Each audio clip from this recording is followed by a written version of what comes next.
We've all been there. You gave your heart to someone. You showed up. You loved hard. You stayed loyal. And he took it for granted. Maybe he ghosted you, lied to you. Maybe he made you feel like you were the problem. And when it ended, he walked away like nothing happened, while you were left picking up the pieces. But here's the thing most people don't realize. Karma doesn't always come with a loud crash. It creeps in slowly, like regret in the silence. And while you're out here healing, rebuilding, and rediscovering your worth, he's starting to feel the emptiness he created. This talk isn't about revenge. It's about reclaiming your power, because the truth is he hurt you. But now, karma's doing what you don't have to. Let's talk about what that really means. When someone hurts you, emotionally, mentally, or even physically, it's natural to want to see justice.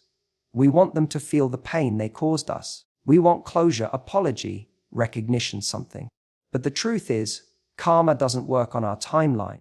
And it doesn't show up like a perfectly scripted movie scene where he comes back on his knees, realizing what he lost and begging for forgiveness.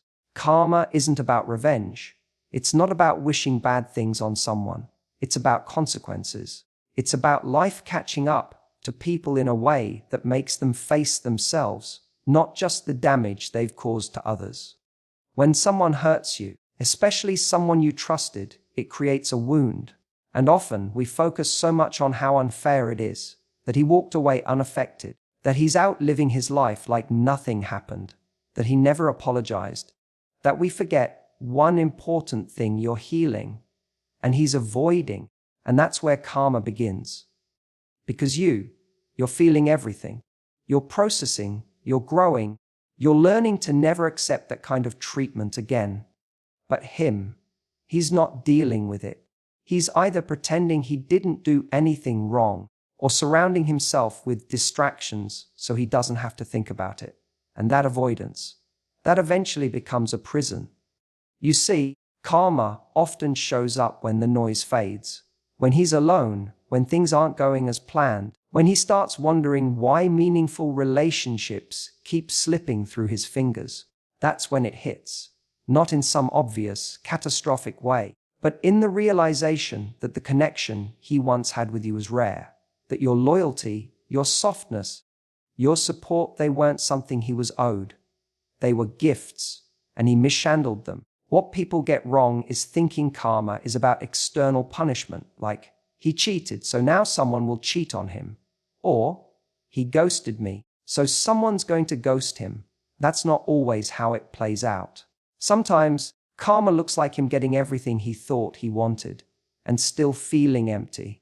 Sometimes it's him being in a new relationship and realizing it doesn't come close to what he had with you.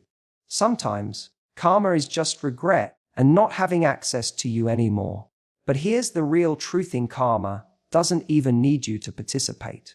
You don't have to send that angry text. You don't have to prove your worth. You don't have to show him you've moved on. You just have to move on. You just have to keep growing, loving yourself, and refusing to go back to a situation that diminished you. Because the moment you stop needing anything from him, closure, apology, explanation, is the moment karma finishes its job. He may never say it out loud. He might never tell you that he regrets what he did. But people know when they've messed up. They know when they've lost something real. And that knowing sticks with them, especially when they see you out there, living, healing, and loving better. That's when karma hits hardesting, not when they're punished, but when they're finally aware of what they destroyed. So no, you don't have to do anything. You don't have to act out of bitterness. You just have to keep walking forward. Because healing is power, and trust me, karma notices that too. There's something powerful about silence, especially when it comes from someone who used to give everything. When you were with him, you probably explained yourself, justified your feelings, sent long messages trying to get him to understand, to care, to meet you halfway. You gave him access not just to your time and attention, but to your vulnerability, your loyalty, and your emotional energy. And when he hurt you, whether he lied, pulled away, disrespected you, or simply made you feel like you were too much. You still tried. You tried to fix it, to make him see. Because that's what we do when we care. We give people the benefit of the doubt. We believe they just don't get it yet, and if we can explain ourselves the right way, they'll finally show up for us the way we need them to. But eventually, there comes a moment, a shift, a turning point where something inside you just goes quiet. You stop chasing. You stop fighting for what you deserve, not because you don't care anymore, but because you've realized that you can't force someone to value what they don't understand. And that silence, that absence of energy from you, is often the loudest thing they'll ever hear. He didn't expect that. He expected the texts, the check-ins, the second chances, the emotional effort you always put in. But when you pull that away, when you finally stop explaining and just exit, it creates a void. Not just a silence in his inbox, but a silence in his life. And that's when the weight of your absence starts to hit. Because attention is addictive. Validation is addictive. And when someone gets used to your emotional labor, even if they never appreciated it, they notice when it's gone. Silence says something that words never can. It says, I'm done trying to prove my worth to someone who doesn't see it. It says, I've accepted what you've shown me, and I no longer need to argue with reality. It says, you don't have access to me anymore. Not because I hate you, but because I finally love me more. And that message lands, whether they admit it or not. He might not reach out right away. He might act like he's fine, like he's moved on. But the truth is, when you were always the one filling the space, your silence becomes the echo that follows him. He'll hear it when his new relationship lacks the depth yours had. He'll hear it when he's up late at night wondering why he feels disconnected from everyone. He'll hear it when he realizes that not everyone will love him the way you did. Without conditions, without games, with your whole heart. And it's in that silence that karma begins to whisper. Not in cruelty, not in punishment, but in truth. It tells him that he had something real, that someone once cared enough to try to stay to fight. And that now that someone is gone. Not angry, not bitter, just done. And that kind of closure, it's brutal. Because it can't be undone. You didn't need to slam a door or send a dramatic message to make a point. You didn't need to hurt him the way he hurt you. All you had to do was stop showing up. And in doing so, you reminded him that your presence was never a guarantee. It was a privilege.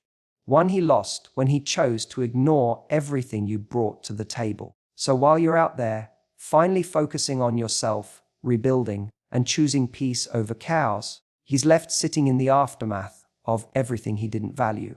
And your silence, that's the sound of karma doing its quiet, relentless work. There's a painful belief many carry after being hurt in a relationship that they were the mistake. That somehow they were too much, too emotional, too trusting, too invested. It's easy to fall into that trap when someone treats you like you were disposable, as if the love and effort you gave meant nothing. When someone walks away carelessly or acts like your presence didn't matter, the first place most people look for answers is inward. What did I do wrong? Why wasn't I enough? Was it my fault? But the truth that too many people forget, especially in the middle of heartbreak, is this: you weren't the mistake. You were the lesson. He didn't treat you poorly because you were unworthy.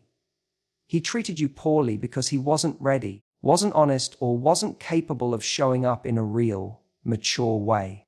And instead of owning that, he took the easy way out. He let someone who would have given him the world slip through his fingers because he didn't know how to hold something real. And maybe he didn't see it then, or maybe he convinced himself it was your fault.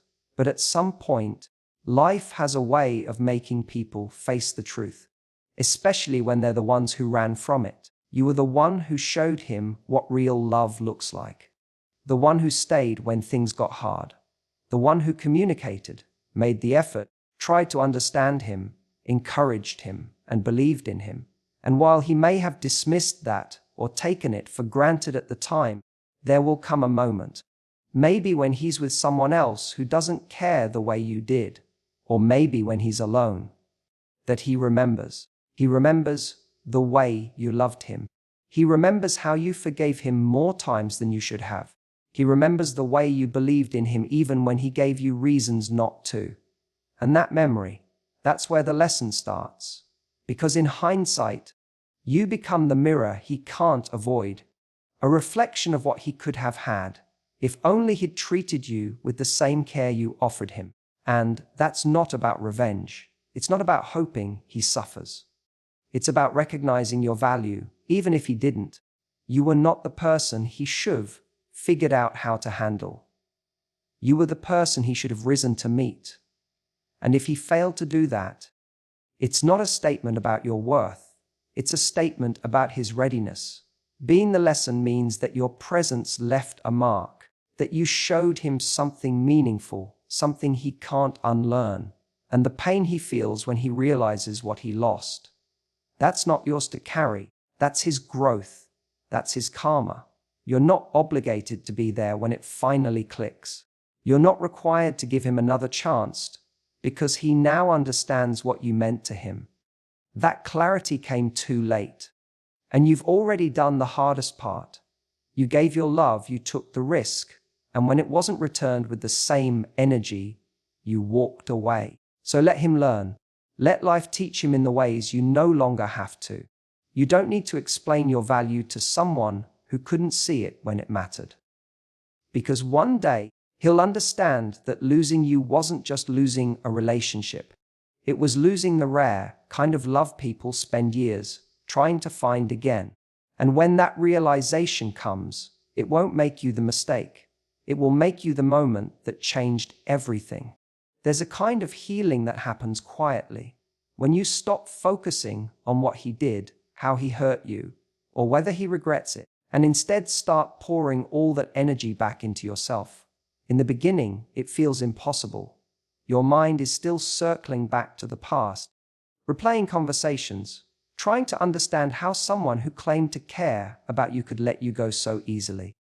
But little by little, you start choosing yourself. You begin doing things not to prove a point, not to show him what he lost, but because you realize you deserve more. That's where real growth begins. Not in the moments when you're posting to make him jealous or hoping he'll notice your glow up, but in the private, unseen work. It's in those quiet mornings when you don't feel like getting up, but do anyway. It's when you stop checking his page. It's when you start smiling again without forcing it. Growth isn't flashy. It's not for show. It's sacred. And ironically, of your absence, it's the most powerful response you could ever give to someone who hurt you. Because here's what they don't tell you. The most painful karma isn't someone getting cheated on the way they cheated. It's not someone being ghosted the way they ghosted you. It's watching someone they thought would always be waiting for them become completely unavailable, unreachable, not because you hate them, but because you've outgrown the version of you that tolerated being treated like you were optional. He expected you to fall apart. He expected you to spiral. Maybe he even counted on you staying stuck. But instead, you rose. You started healing. You created a life where his absence didn't feel like a wound, but like space. And eventually, that space filled with peace, with clarity, with people who actually see and value you. That's what growth does. It doesn't just fix what's broken. It rebuilds a life so full that the old no longer fits. And that's the moment karma really shows up, not when he's suffering or hurting, but when he realizes you've moved on in a way he can't reach. When he sees you smiling in a picture, not the fake kind, not the "I'm doing this to get your attention" kind, but the kind that says "I'm finally free." That's when it hits. Because now, you're not someone he can text at midnight. You're not an option sitting on the shelf waiting to be chosen. You've become someone he no longer has access to. Not because you're cold, but because you finally know your worth. And that kind of transformation, that's what stays with people. That's what haunts them when they're alone, wondering why nothing feels as good as it once did. It's not about pretending to be okay. It's about doing the work to actually be okay, to love yourself so fiercely that no one can ever make you feel small again. That is your comeback. That is your closure. You didn't have to destroy him. You didn't have to beg for his attention or chase down an apology. All you had to do was grow. And that growth, quiet, steady, undeniable, is what he'll remember. Because when someone finally sees the best version of you and knows they were the reason you had to become it, that realization doesn't fade, it lingers. And while you're out there living the life he never got to be a part of, he's left with the echo of what he let go. And that's karma. There's a part of you that might still wonder if he regrets it. If he misses you, if he lies awake at night thinking about the way he treated you, the things he said or didn't say, the way he let you go. That's human. We want to believe there's some kind of emotional consequence for the people who hurt us, especially when we know we gave them everything we had. But the truth is, even if he is regretting it, even if he is hurting now, that's not your responsibility anymore. His guilt, his confusion, his longing, that's his to carry, not yours to fix. So many people waste their peace trying to get justice through someone else's realization. They wait for that text that says, "You were right." They wait for the apology that finally makes it all make sense. But what if that moment never comes? What if he never gives you the closure you've been hoping for? Are you going to keep your life on pause, await your absence, waiting for someone who already showed you they couldn't show up when it mattered most? The real shift happens when you stop needing his remorse to validate your pain.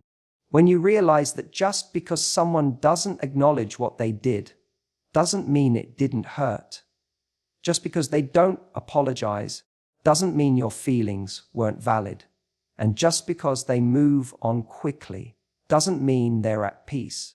Some people live their whole lives haunted by what they walked away from, but they'll never admit it out loud. That doesn't mean karma isn't working. It just means it's not your job to witness it. The truth is, whether he regrets it or not, your healing doesn't depend on his awareness.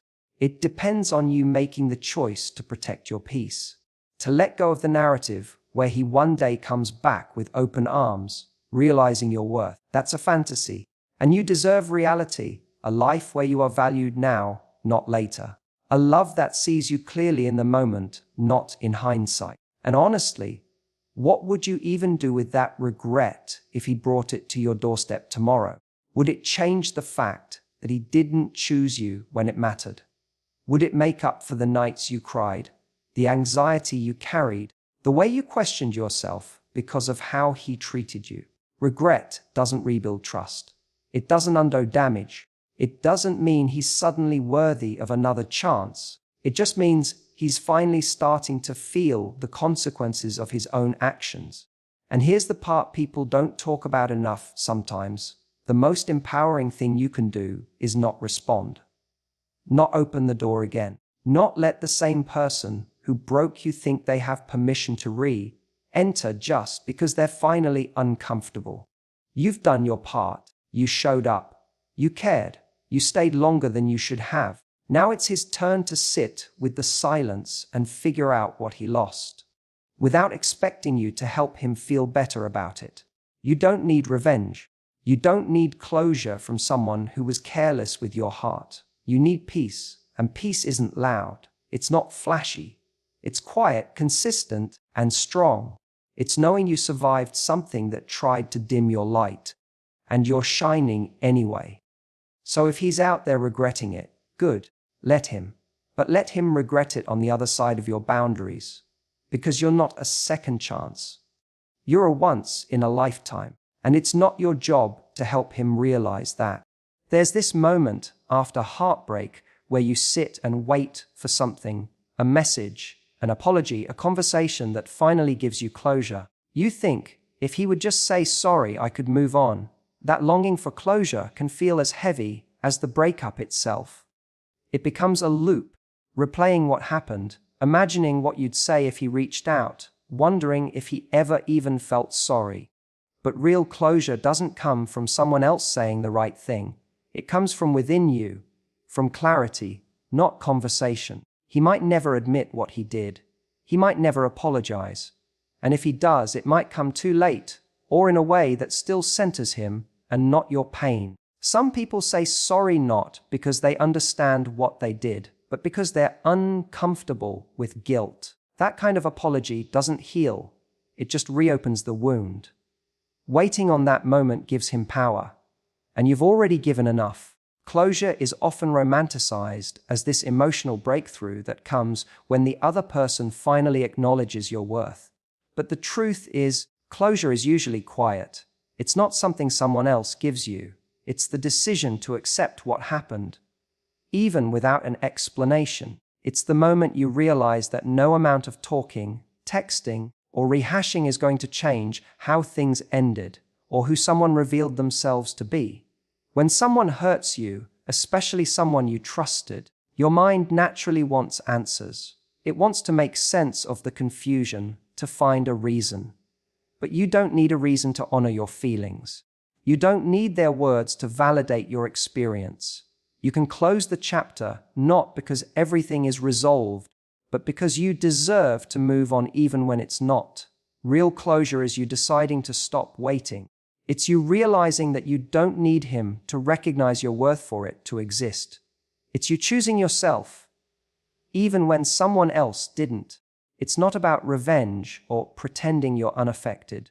It's about acknowledging that you were hurt, and then refusing to stay in that place any longer than necessary. And sometimes, you gain more peace from walking away unanswered than you ever would from hearing, "I'm sorry." Because apologies can be shallow. They can come with strings attached. They can give false hope. But clarity, that stays. And the clearest thing you can take from his actions is this: he didn't show up the way you needed him to. Whether that's because he couldn't or wouldn't doesn't change the impact. And that's enough to walk away. You don't need a big moment. You don't need him to finally get it. You just need the truth. He hurt you. And now it's your turn to choose healing over explanation. That's not weakness, it's strength. The kind of strength that says, "I'm not waiting for someone who broke me to be the one who pieces me back together."